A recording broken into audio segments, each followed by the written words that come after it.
معلومات کر کے جب واپس گئے تو حضرت عمر فاروق رضی اللہ تعالیٰ عنہ کے سپاہیوں کو دیکھا، غور سے پلٹے، بات سے کہنے لگا کیا حال دیکھ کے آئے ہو؟ کہنے لگا ساری مسلح پہ بیٹھے ہوئے، جتنے گھنٹے ہم وہاں رہے ہیں مجاہدین مسلح پہ رہے، یوں لگتا ہے جیسے ان کا دنیا داری سے کوئی تعلق، اور کہنے لگے بادشاہ کوئی ایسی طاقت ہے جس کو وہ بلا رہے تھے، کوئی ایسی قوت ہے جس کو وہ پکار رہے تھے۔ ہمیں بھی وہاں کھڑے ہو کے محسوس ہوتا تھا کہ ہاں کوئی ہے جو آ جائے گا ان کی مدد کے لیے، کوئی ہے جو پہنچے گا ان کی مدد کرے گا۔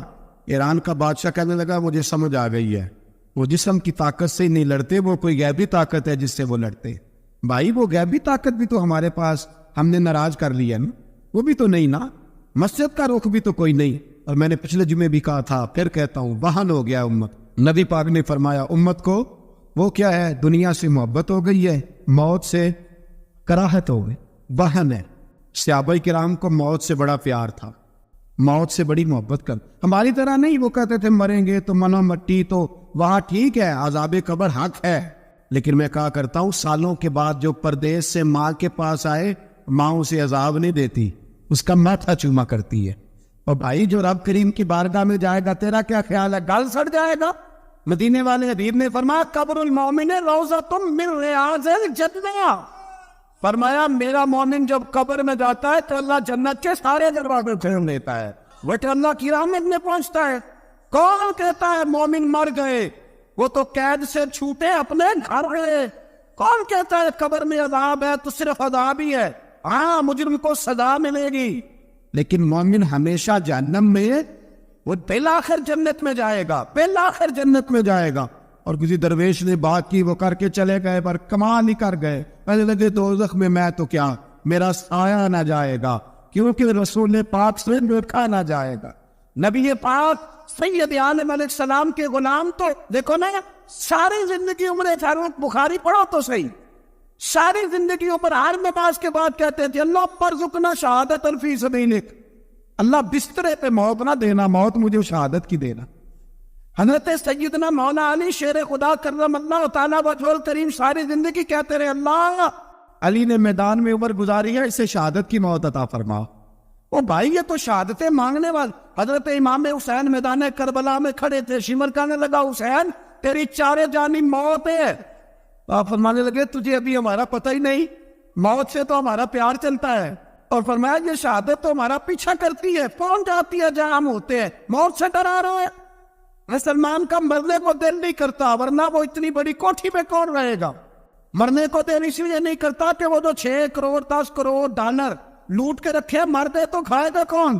وہ فقیر فاقہ مست تھے، ان کا گھر ہی کوئی نہیں تھا، ان کے بینک بیلنس ہی کوئی نہیں تھے، وہ کہتے تھے گھر ہمارا ہے وہ جو ہمارے رب نے تیار کیا ہوا ہے، ہمارا بینک بیلنس ہے وہ جو ہمیں جنت میں جا کے ملے گا، ان کا تو یہ کھاتا ہی کوئی نہیں تھا، اس لیے وہ شہادت کی۔ حضرت عمر بن جموع رضی اللہ تعالیٰ عنہ میدان احد میں 4 بیٹے لے کے آئے، کتنے بیٹے؟ ڈیل کے بیٹے 4 بیٹے لے کے عمر بن جموع آئے، اور خود ایک ٹانگ سے لنگڑے سے آبی ہے، ٹانگ چھوٹی ہے، حضور کے سامنے کھڑے ہوئے کہا محبوبہ میرے 4 ہی تھے، میں 4 لے آیا ہوں، قبول کر لے۔ تو حضور نے فرمایا تو کیوں تلوار اوڑے آیا ہے، یہ تو نے کیوں گلے میں اسلحہ ڈالا ہوا ہے؟ کہا یا رسول اللہ میں نے بھی تو جانا ہے نا۔ تو حضور نے فرمایا 4 بیٹے جو ہیں۔ تو حضرت عمر بن جموع نے بات کی، صحابہ کہتے ہیں لبوں سے مسکرا رہے تھے، آنکھوں سے رو رہے تھے، کیا عجیب انداز ہے۔ حضور نے فرمایا عمر 4 بیٹے جو آ گئے تو رہنے دے۔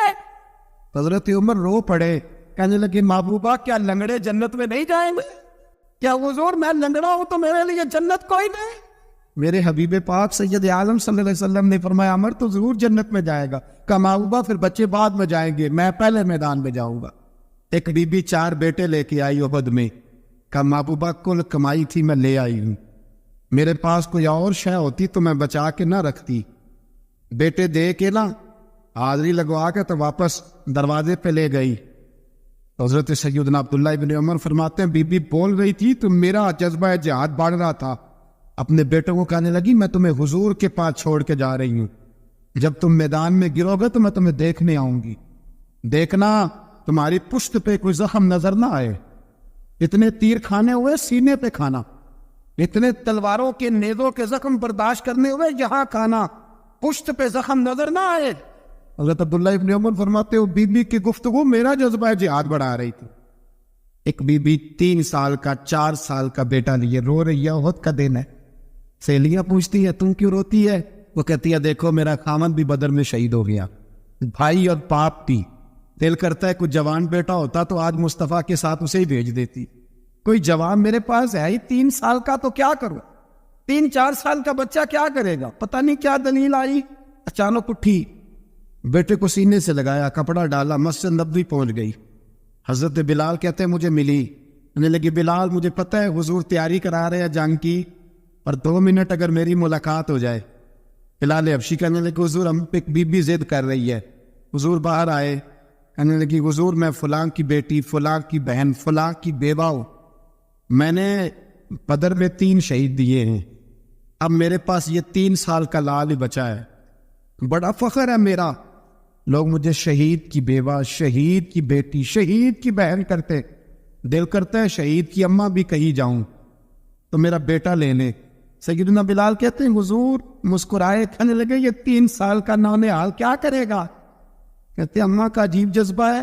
کہنے لگی محبوبہ سنا ہے اسلحہ بھی تھوڑا ہی ہے، ڈھالے زیادہ کوئی نہیں، میرا بیٹا ساتھ رکھ لے، جب آپ کی طرف کوئی تیر آیا نا تو میرا بیٹا ڈھال کے اس کو ڈھال بنا کے آگے کر دینا. محبوبہ ڈھال تو بن ہی سکتا ہے نا.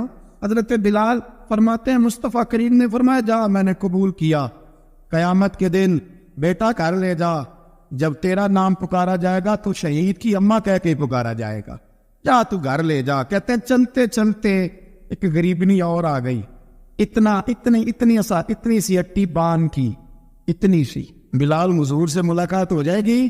نبی پاک آ گئے، کہا محبوبہ یہ غلبہ اسلام میں میرا بھی حصہ ڈال لے. حضور نے فرمایا یہ کیا ہے؟ کہنے لگی حضور خامد فوت ہو گیا، اولاد اللہ نے بے نیازی سے دی نہیں، سویرے چرخہ کاٹ کے رزق حلال کھاتی ہوں، میرے پاس نہ یہ اتنا سا بان ہے، ایک گھوڑے کی لگام بن جائے گی. محبوبہ حصہ تو ڈال جائے گا نا دین کے لیے، میری قبولیت ہو جائے گی. میرے حبیب نے ہاتھ اٹھائے اور دعا مانگی، کہے اللہ جتنا تو میدان کے مجاہدوں کو اجر عطا فرمائے اتنا اس غریبنی کو بھی عطا فرما. حضرت عمر فاروق رضی اللہ تعالیٰ عنہ رات کا وقت چہرے پہ نقاب ڈال کے گلی میں گھوم رہے. میں بھی گلی میں نکلتا ہوں، آپ بھی نکلتے، لیکن مقصود یہ ہے کہ ذرا پتہ کریں باہر کی ہوا کیسی ہے. مقصود یہ ہے کہ پتہ کریں کہ آج برگر کس دکان کا اچھا ہے، معلومات کریں کہ محلے کی سیاست کس رخ جا رہی ہے. وہ بھی نکلتے تھے لیکن مقصود یہ نہیں تھا. مقصد سمجھ گئے تھے نا، وہ اس لیے نکلتے تھے کہ پتہ کروں کوئی دکھی تو نہیں، کوئی تکلیف میں تو نہیں، کوئی آزمائش میں تو نہیں. دیکھیں نا کام وہی ہے، میں بھی کرتا ہوں، آپ بھی کرتے، ساری دنیا کرتے، لیکن وہ ایکم احسن عملا، کردار کس کا ستھرا ہے، ذہن کس کا اونچا ہے، ذوق کس کا بڑا ہے. زندگی وہ بھی بتا گئے، ہم بھی گزار رہے، لیکن وہی کمزور باتیں اور وہی روایتی گفتگو اور وہی لب و لہجہ اور وہی دنیا داری کے مخصوص سی ہماری گفتگو، فلاں کیا کر رہا ہے، کہاں پہنچ گیا. اگر پیسے کسی نے نہیں کمائے تو کہاں نکھٹو ہے تب نہیں کمائے، اور اگر زیادہ کما لیا تو کہنے لگے 1 نمبر طریقے سے تو نہیں کمائے جا سکتے، یہ کوئی غلط رستہ بڑی گفتگو ہے، بس نشستن گفتن برخاستن. تو اعلیٰ کام، اعلیٰ کردار ان لوگوں. حضرت عمر گزر رہے تھے تو غلام ساتھ تھا، ایک شخص کو دیکھا کہ مدینے کے باہر خیمہ لگایا ہوا ہے.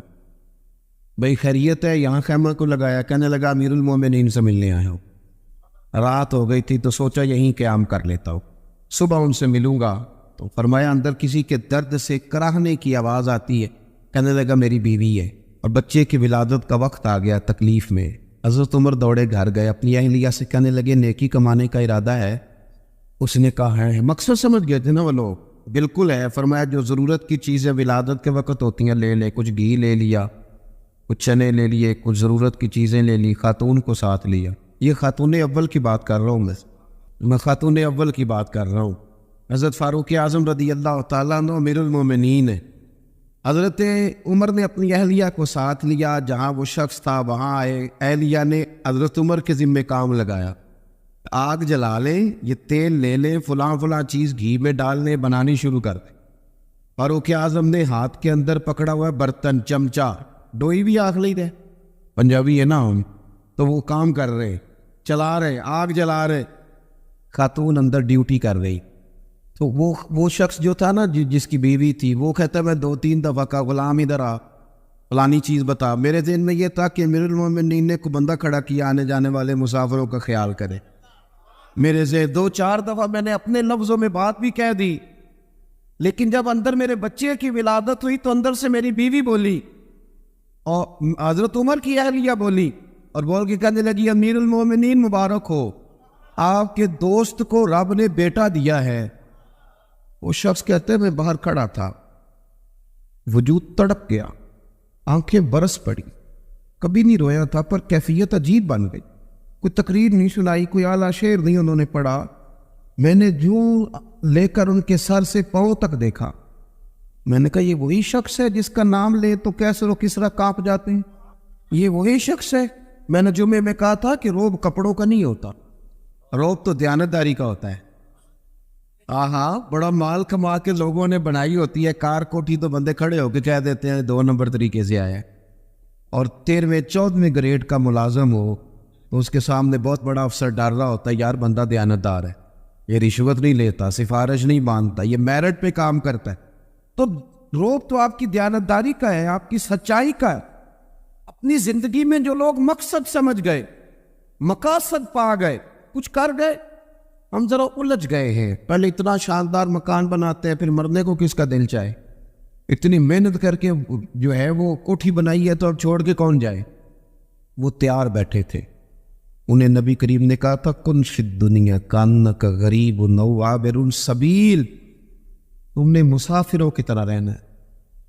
او میرے بھائی، کبھی دیکھا ہے ایئرپورٹ پہ مسافر لڑتا ہو کہ میں نے یہ جگہ خریدنی ہے؟ اسے پتہ ہے کہ ابھی فلائٹ آنی ہے، میں نے تو چلے جانا ہے. ریلوے اسٹیشن پہ جو جگہ ہوتی ہے وہ خریدنے کے لیے لوگ رٹا نہیں ڈال، انہیں پتہ ہے پہلی ٹرین سے چلے جانا ہے. بس سٹاپ پہ جھگڑے نہیں ہوتے کہ یہ کرسی میری ہے، جانا جو ہے مٹی دے تے مٹی رہنی. ایویں کادی بلے بلے، اج مٹی دے اتے بندے آتے کل مٹی دے تھلے. اتنا زیادہ مقصد نہیں نا جب سمجھتے تو بے چین ہے، بے قرار. بعض لوگوں نے اتنے پیسے جمع کر لیے کہ اتنے کھا نہیں سکتے، اتنی ضرورت نہیں، لیکن اس کے باوجود ہے کہ وہ دوڑ ختم ہونے کا نام ہی نہیں لے رہے. حضرت صدیق اکبر رضی اللہ تعالیٰ عنہ امیر المومنین ہے. بادشاہوں کے بڑے بات ہوتی ہے. ہمارے ملک میں ایسے بھی بادشاہ گزرے ہیں کہ جو سفر پہ جاتے تھے تو خانسامے بھی لے جاتے تھے، باورچیوں کو بھی لے کے جاتے تھے کہ کھانا میری مرضی کا ہونا چاہیے. حضرت ابوبکر صدیق نے پانی مانگا، امیر المومنین، تو صحابہ نے نہ شہد ملا پانی پیش کیا. کوئی اتنی لمبی بات تو نہیں، لیکن صدیق اکبر رو ہی پڑے، اور اتنا روئے کہ ہج کیا بن کے. لوگ کہتے ہیں پتہ نہیں تھا کس بات پہ رو رہے ہیں، پر ہم بھی رو پڑے. حضور آپ کیوں روتے ہیں؟ آپ فرمانے لگے یار مجھے آسانیوں میں مبتلا کرنے لگے ہو، مجھے ان دنیا کی لذات میں الجھانے لگے ہو. میں حضور کی بارگاہ میں بیٹھا تھا، اللہ کے رسول فرما رہے تھے پیچھے ہٹ جا، پیچھے ہٹ جا، پیچھے ہٹ جا. میں نے پوچھا حضور آپ کس کو کہہ رہے؟ حضور فرمانے لگے دنیا میرے پاس آئی تھی، وہ قریب کرنا چاہتی تھی مجھے، تو میں نے اسے کہا پیچھے ہٹ جا، میرے نیڑے نہ آنا، دور ہٹ جا. وہ ہٹ تو گئی ہے پر جاتی دفعہ کہہ گئی ہے سونے آپ تو بچ گئے ہیں، پر آپ کے بعد والے کیسے بچیں؟ تو مجھے سینے سے لگا لے، گلے سے لگا لے، مقصد اپنا سمجھے، اعمال کا غصن پیدا کرے. اگر انسان کا مقصود مال کمانا ہے تو اگر مال مل گیا تو اس کے بعد پھر کیا کرے گا؟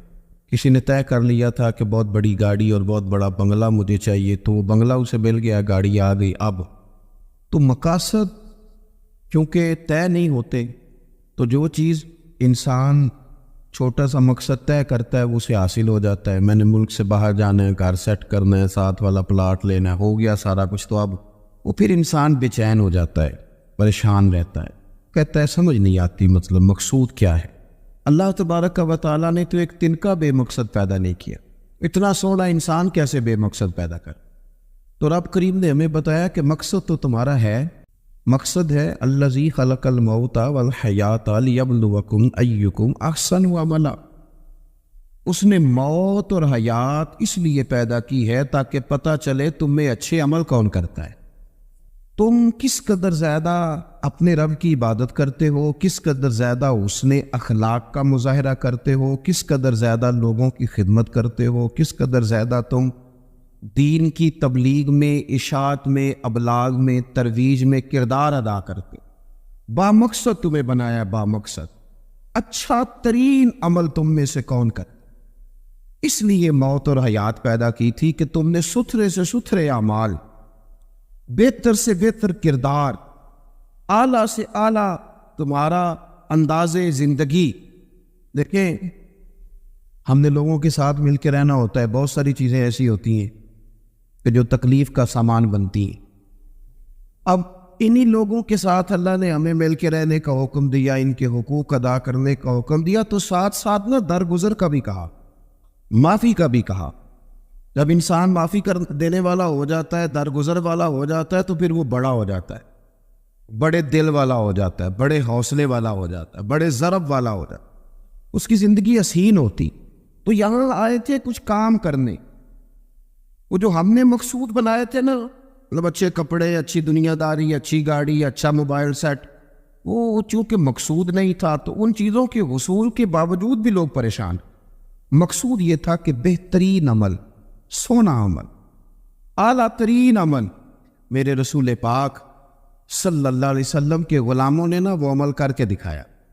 اعلیٰ ترین مزاج رکھتے تھے اور اعلیٰ ترین خدمت، یعنی لوگ ان کا کردار دیکھ کے نا، کردار اور عمل دیکھ کے، ہم تو لمبی تقریریں کرتے ہیں، باتیں کرتے ہیں، بڑا کچھ بتانا پڑتا ہے، لیکن وہ بس تھوڑا سا نا لوگ ان کے پاس اٹھتے بیٹھتے تھے، آتے جاتے تھے۔ اتنی دوڑ ہے کہ آگے بڑھ کے اور لینا ہے، اور لینا ہے، عالم مزید کا رٹا، وہ سمجھ گئے، ہم نہ اڑے ہوئے۔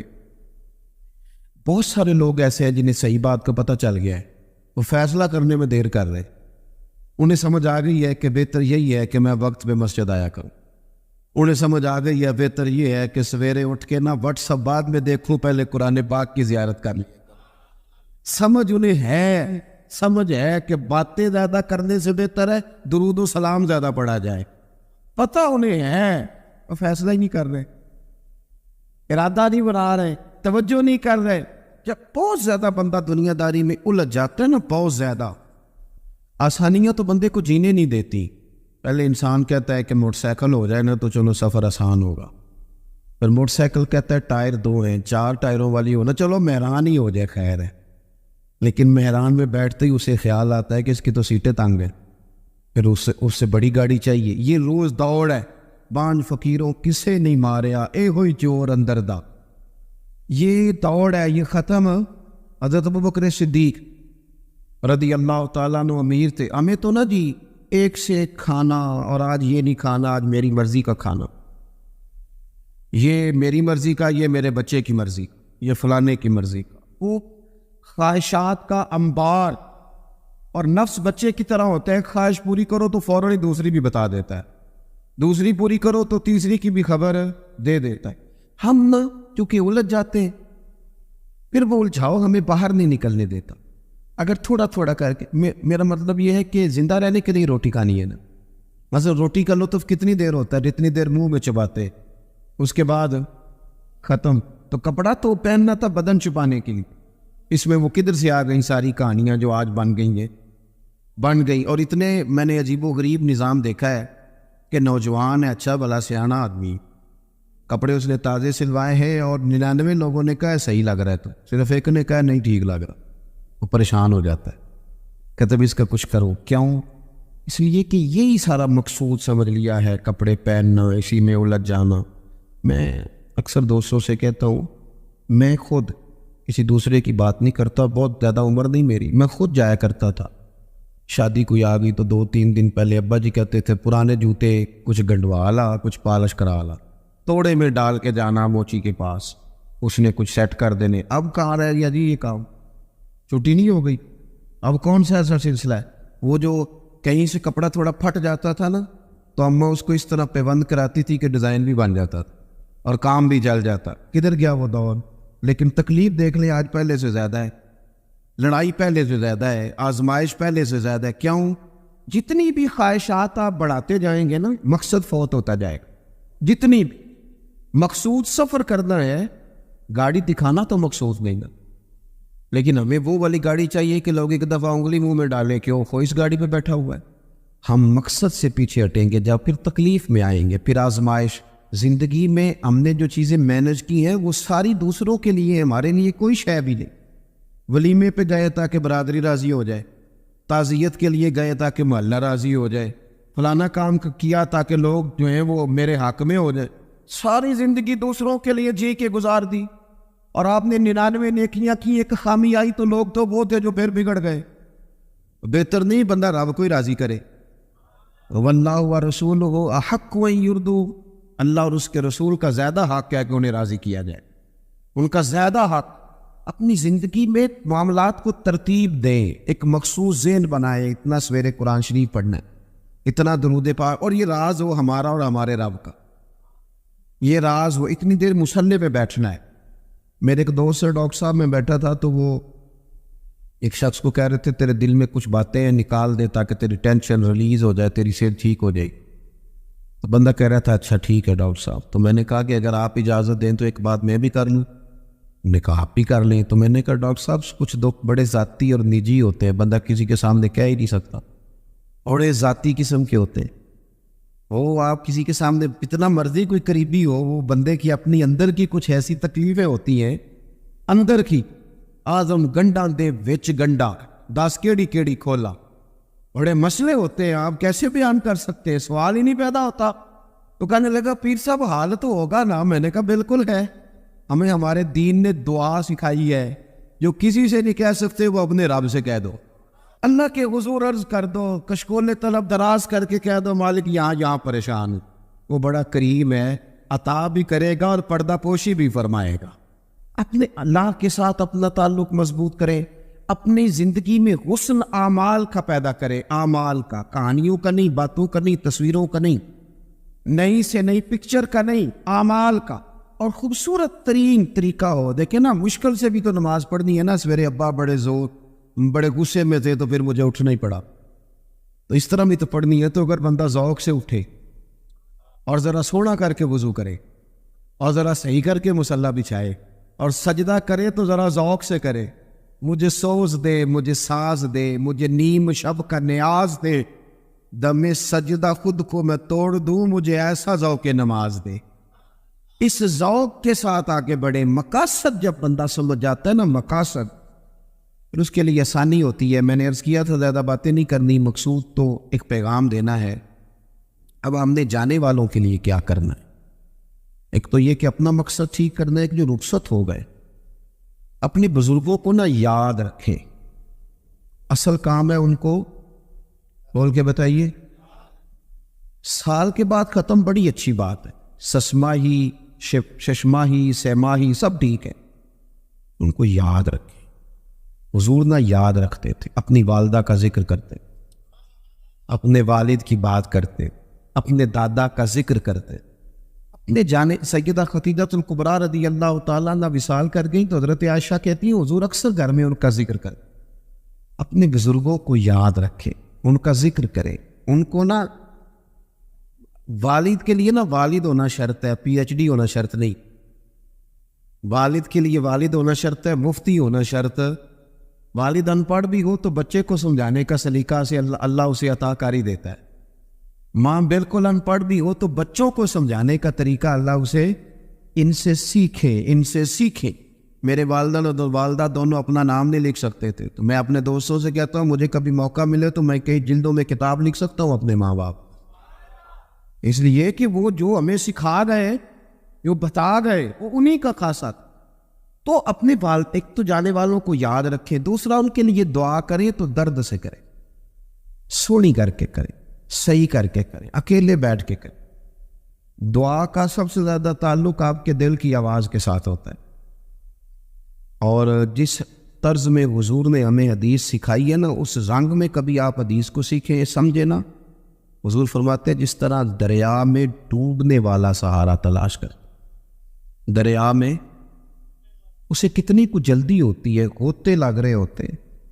وہ اس طرح کا نہیں ہوتا کہ میں عصر کی نماز کے بعد پھر آؤں گا تجھے نکالنے، اس طرح تو نہیں نہ ہوتا. دریا میں ڈوبنے والا اس طرح کشتی سہارا تلاش کرتا ہے. حضور فرماتے ہیں اس طرح قبر میں جانے والا دعاؤں کا انتظار کرتا ہے. آپ نے دیر کر دی دعا مانگنے میں, ختم دلانے میں دیر کر دی. کت صبح شام ہمہ وقت دعا. ابھی آپ آیتیں سن رہے تھے سورہ ابراہیم کی, اللہ نے نماز میں رکھ دی ربنا اغفر لی وَلِوَالِدَيَّ وَلِلْمُؤْمِنِينَ يَوْمَ يَقُومُ الْحِسَابِ. ایک تو نے یاد رکھیں, خوب دعا کرے, اور دوسرا کوشش کریں کہ وہ جو نیکیاں کرتے تھے وہ نیکیاں بھی جاری رہیں. جن لوگوں سے ان کا اچھا تعلق تھا وہ تعلق بھی قائم رہے. یہ بھی کوشش کریں کہ ان کے لیے صدقہ تو خیرات کریں, اور قیمتی صدقہ دے. قیمتی, میں بات ختم کرنے لگا ہوں بس. قیمتی صدقہ دے. 15 تولے سونا گھر میں پڑا ہوتا ہے, قیمتی ہوتا ہے نا. ابھی کسی نے چوک میں بتایا کہ آج 15 تولے سونا میرے گھر میں پڑا ہے, بولو نا, لگتا ہے تو 10 چھڑ دے.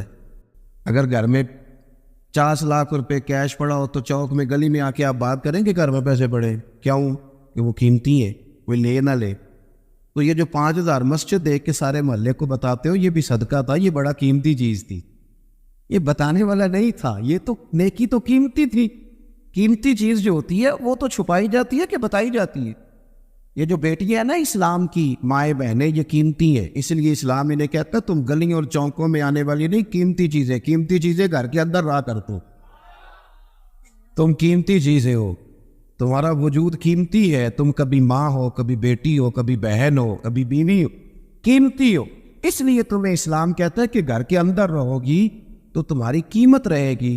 کچھ چیزیں ایسی ہیں جو چوکوں میں گلیوں میں پھیل جائے تو ان کی قیمت نہیں رہتی. اس لیے تمہیں کہا جاتا ہے کہ گھر میں رہو. یہ جو تمہیں چوکوں میں لاتے ہیں یہ تمہیں بے وقت کرنا چاہتے, بے قیمت کرنا چاہتے. انسان تھوڑی دیر کے لیے, اگر تھوڑی دیر کے لیے غور کرے تو بڑے بڑے جانور انسان سے بڑے طاقتور ہیں, لیکن اللہ نے ان کی نکیل انسان کے ہاتھ میں تھما دی. اتنا بڑا جہاز ہے, ٹنوں وزن لے کے چل رہا ہے. انسان کے بس کی بات نہیں کہ وہ کئی لوگ لگ کے بھی اس کو اٹھا سکیں, لیکن اللہ نے اس کے قبضہ و اختیار میں کر دیا ہے. فرمایا هو الذی خلق لکم ما فی الارض جمیعا, زمین میں جو کچھ ہے سارا تیرے لیے بنایا ہے, آسمان میں جو ہے سارا تیرے لیے بنایا ہے. وما خلقت الجن والانس الا لیعبدون, فرمایا کل کائنات میں نے تیرے لیے بنائی ہے اور تجھے میں نے اپنی عبادت کے لیے پیدا فرمایا ہے. جنوں اور انسانوں کو اللہ نے اپنی عبادت کے لیے تخلیق فرمایا. مقصد زندگی, مقصد تخلیق, دنیا میں آنے کا مقصد اولی اور مقصد آخری اللہ کی عبادت, اللہ کی معرفت, اللہ کی طرف توجہ, اللہ کی طرف رجوع. یہی ایک مقصد تھا انسان کے آنے کا. اسی کو قرآن نے بیان کیا تھا. اپنے اپنے مقاصد. درود شریف پڑھنے والوں سے بلند صلاۃ و سلام علیک یا سیدی یا رسول اللہ. اپنے اپنے مقاصد, اپنے اپنے معاملات کو ہم نے ترتیب دے لیا ہے. صبح سے شام تک کے معاملات سارے کے سارے ہمارے ذاتی, نجی اور ہمارے اپنے بنائے ہوئے مقاصد کے تحت گزر رہے ہیں. حالانکہ رب کریم نے فرمایا کہ انسان میں نے تجھے اپنی عبادت کے لیے بنایا ہے, اپنے لیے تجھے بنایا ہے. تو میری بارگاہ میں سجدہ ریز ہو, تو میری بارگاہ کی طرف توجہ کرے, تو میرے لیے تسبیح پڑھے, تو تہلیل کے جملے بولے, تو تکبیر کہے, تو میرے محبوب پہ نازل ہونے والے قرآن کی تلاوت کرے. تجھے تو اس لیے بنایا تھا.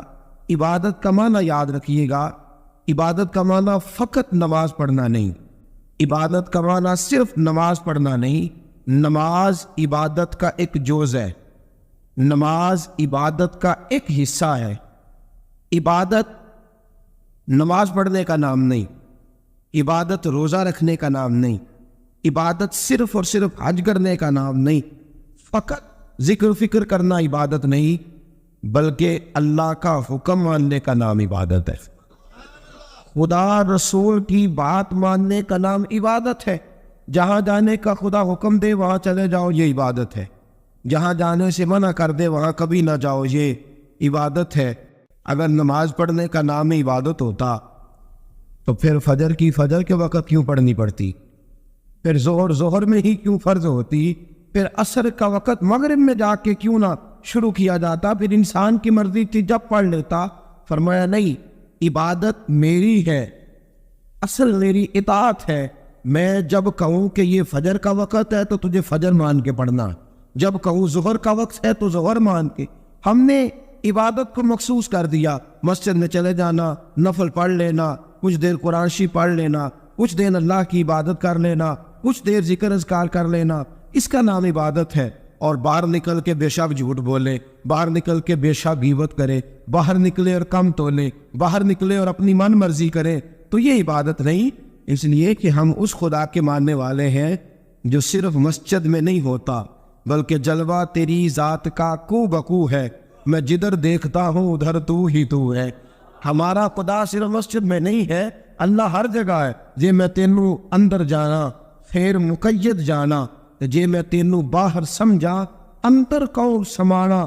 اندر بھی تو ہے باہر بھی تو ہے، وچ بلا کون نمانا. اصل بات یہ ہے کہ جب خدا ہر جگہ ہے تو اللہ تبارک و تعالیٰ کا حکم ہر جگہ ماننا ہے، ہر جگہ اطاعت کرنی ہے، ہر لحاظ سے. رب کی بات ماننے کا نام عبادت ہے. اللہ کی، اس کے رسول پاک صلی اللہ علیہ وسلم کی بات ماننے کا نام ہے. توجہ ہے آپ کی میری بات پہ؟ عبادت کا مفہوم سمجھیے گا، عبادت کا مفہوم سمجھیے گا. ہمارا وہ دین نہیں جو پنڈتوں جوگیوں راہبوں کا مذہب ہے کہ جنگلوں میں نکل جاؤ تسبیح لے لو، میں کھٹکتا ہوں دل عالم میں کانٹے کی طرح اور تو فقط اللہ ہو اللہ ہو اللہ ہو. یہ مذہب نہیں. ہمارا دین کہتا ہے مسجد میں بیٹھ کے جو ذکر کرے گا اسے بھی ثواب ملے گا، اور جو محنت کر کے کما کے بچوں کو کھلائے گا اسے بھی ثواب ملے گا. ہمارا دین یہ کہتا ہے جو مسجد میں بیٹھ کے قرآن پڑھے گا اسے بھی ثواب ملے گا، اور جو گلی میں پڑا ہوا کانٹا اٹھا دے گا اسے بھی اللہ اجر عطا فرمائے گا. محمود غزنوی کے پاس ہیرا ہے. محمود غزنوی کے بڑے غلام تھے تو ایک بڑا پیارا تھا اسے. آپ جانتے ہیں اس کا نام کیا تھا؟ ایاز. محمود غزنوی کو بڑا تو حسد شروع ہو جاتا ہے ہر جگہ. اللہ ماشاءاللہ لوگ کہنے لگے بادشاہ ہر وقت اسی کو پیار کرتا رہتا ہے، ہر وقت اسی کی طرف توجہ کرتا رہتا ہے. بادشاہ نے ایک دن آزمانا چاہا. اتنا ہیرا تھا، موٹا ہیرا بادشاہ کے پاس. بادشاہ نے ایک وزیر صاحب کو بلایا، کہا یہ اینٹ پکڑو، ہیرے پہ مارو، اسے توڑ دو. کہنے لگا بادشاہ بات تیری ٹھیک